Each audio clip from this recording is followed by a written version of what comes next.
नमस्कार, स्वागत है आप सभी का। मैं हूं आपके साथ हेमंत कुमार। और पूरी दुनिया के सामने सबसे बड़ा सवाल यही है कि जहां एक तरफ अमेरिका ईरान बातचीत कर रहे हैं, सीज फायर की स्थितियां हैं, युद्ध रुका हुआ है, तो क्या इसका स्थायी समाधान निकल गया है?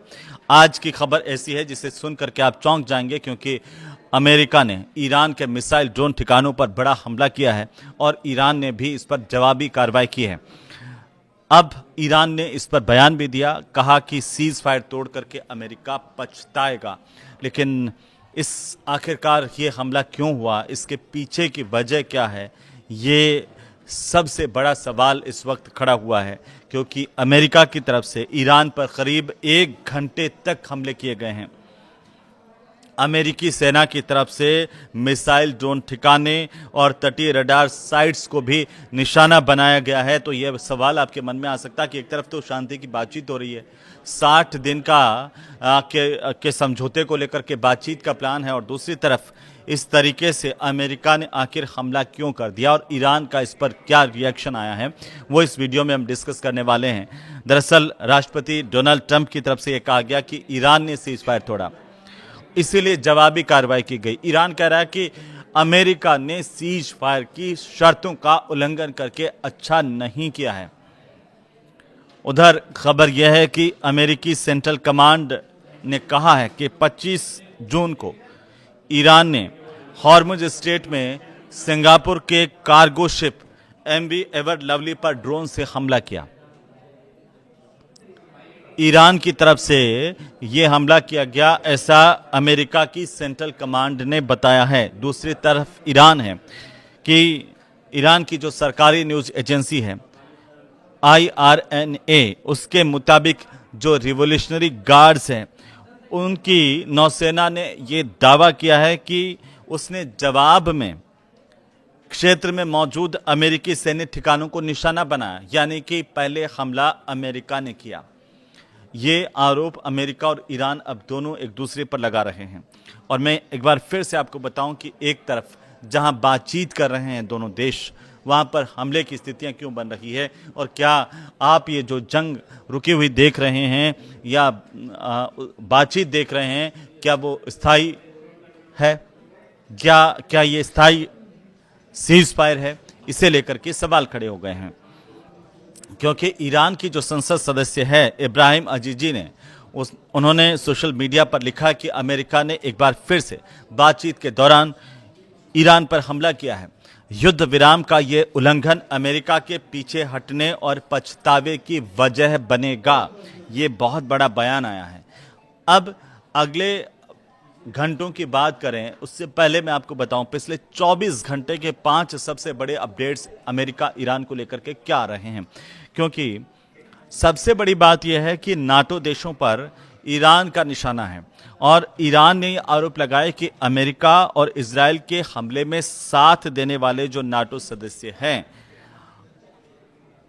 ऐसे देश उनको जवाबदेह ठहराया जाना चाहिए। विदेश मंत्रालय की तरफ से ईरान के विदेश मंत्रालय ने यह कहा कि इन देशों को यह बताना चाहिए कि उन्होंने इस सैन्य कार्रवाई का समर्थन क्यों किया। दूसरी सबसे बड़ी बात 24 घंटे में यह हुई कि हॉर्मुज पर जहाज पर हमला हुआ है हॉर्मुज में, और समुद्री सुरक्षा को लेकर के फिर से बड़े सवाल खड़े हो गए हैं। दरअसल ओमान के तट के पास में हॉर्मुज स्ट्रेट में एक मालवाहक जो जहाज है, उस पर हमला हुआ है अज्ञात हथियारों से, और जहाज के ब्रिज को काफी नुकसान पहुंचा, इस तरह की जानकारी सामने आ रही है। हालांकि किसी के हताहत होने की इस दौरान की खबर नहीं है, लेकिन फिर भी इस घटना के बाद संयुक्त राष्ट्र संघ ने 11,000 नाविकों को निकालने का जो अभियान है वो फिलहाल के लिए रोक दिया है। अब यहाँ पर भी बड़ा सवाल यह है कि जहाँ हॉर्मुज में शांति की बात हो रही थी, ये कहा जा रहा था कि अब सुरक्षित तरीके से वाहनों जो जहाज हैं उनकी आवाजाही इस रास्ते से होगी, लेकिन यहाँ पर ओमान के तट के पास में जिस तरीके से एक जहाज पर हमला हुआ, फिर यहाँ पर हॉर्मुज की सुरक्षा का संकट खड़ा हो गया है। तीसरी सबसे बड़ी बात यह हुई है कि लेबनान में फिर से तनाव बढ़ने के संकेत दिख रहे हैं, क्योंकि इजरायली सेना ने दक्षिणी लेबनान का जो इलाका है अल मंसूरी, उस इलाके में लोगों को घर खाली करने की चेतावनी दे दी है। हिजबुल्लाह के प्रमुख नईम कासिम हैं, उन्होंने ये कहा कि इजराइल को लेबनान की पूरी जमीन से बिना शर्त हटना होगा और संगठन किसी भी हालत में इजराइल से रिश्ते सामान्य नहीं करेगा। ये हिजबुल्लाह की तरफ से कहा गया है। तो ऐसे में वहां पर शांति कैसे स्थापित होगी? अगर लेबनान में शांति नहीं है तो क्या इसका असर पूरे मिडिल ईस्ट पर पड़ना तय है? ये बहुत बड़ा सवाल है। चौथी बड़ी बात क्या हुई है पिछले 24 घंटों में? वो यह हुई है कि ईरान और अमेरिका, ये दोनों देश हैं, इनकी समझौते की दिशा में बातचीत लगातार हो रही है और अच्छी बात यह है कि बातचीत सकारात्मक तरीके से आगे बढ़ती हुई नजर आ रही है, क्योंकि अमेरिका और ईरान के बीच में तकनीकी स्तर की बातचीत पूरी हो गई है। दोनों देशों ने 4 संयुक्त कमेटियां आपस में बनाने और 60 दिन में एक अंतिम समझौते पर पहुंचने, अंतिम समझौता करने के लिए एक रोडमैप तैयार करने पर आपस में सहमति बनाई है। यह अच्छी बात है। रूस ने भी इसे लेकर के ये बयान दिया, कहा कि अंतिम समझौता होने पर संयुक्त राष्ट्र सुरक्षा परिषद में उसका वो समर्थन करेगा। ये रसिया की तरफ से कहा गया है। वहीं परमाणु कार्यक्रम पर क्या हुआ है और तेल बाजार के हाल क्या है, ये हर कोई जानना चाह रहा है। खासतौर पर भारत के लोग ये अमूमन जानना चाहते हैं कि आखिर तेल बाजार में क्या चल रहा है, क्योंकि क्या वहाँ पर तेल बाजार में क्रूड ऑयल की कीमतें गिर रही हैं, स्थायी हैं या बढ़ रही है, और अगर कीमतें गिरती हैं तो भारत के तेल बाजार में इससे का असर क्या होगा, इस पर सबकी नज़र होती है। मैं आपको बताऊं कि IAEA की तरफ से यह कहा गया है कि उसकी टीम जल्द ही जो ईरान के परमाणु ठिकाने हैं उनका निरीक्षण करेगी। दूसरी तरफ हॉर्मुज के इलाके में तनाव के चलते कच्चे तेल की कीमतों में एक बार फिर से तेजी देखी जा रही है। तो आप ये मान के चलिए कि अभी स्टेबल नहीं है तेल की कीमतें, खासतौर पर क्रूड ऑयल को लेकर के हम बात करें, जबकि भारत की तरफ से जो कमर्शियल LPG की सप्लाई है उस पर तमाम तरह की जो पाबंदियां युद्ध के दौरान लगाई गई थी, वो पाबंदियां हटा करके आपूर्ति पूरी तरह से सामान्य करने का फैसला किया गया है। लेकिन जो अभी अभी अपडेट आ रही है वो मैं आपको बताऊं कि लेबनान पर इजराइल का कब्जा करने की जानकारी भी सामने आ रही है, और कहां कहां आखिरकार लेबनान और इजराइल के बीच में ये जो प्रतिद्वंदिता चल रही है, युद्ध चल रहा है, उसमें समस्याएं आती नजर आ रही है।